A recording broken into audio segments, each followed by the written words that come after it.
Want glowing skin using only natural ingredients? Here's how. Dive into the world of DIY rose water, your skin's new best friend. This simple yet powerful elixir is renowned for its hydrating and soothing properties, perfect for achieving that radiant glow. Begin by gathering fresh rose petals, preferably organic, to ensure purity.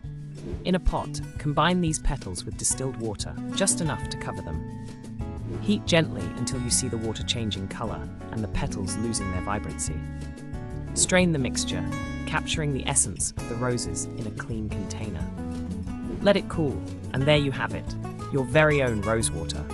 Use this as a toner to refresh and hydrate your skin, or add a few drops to your moisturizer for an extra boost. The natural anti-inflammatory properties of rose water help reduce redness and irritation, making it ideal for sensitive skin.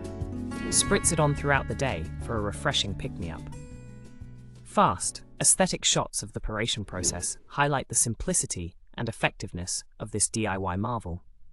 With earthy tones and dynamic transitions, this guide ensures you can easily incorporate rosewater into your daily routine.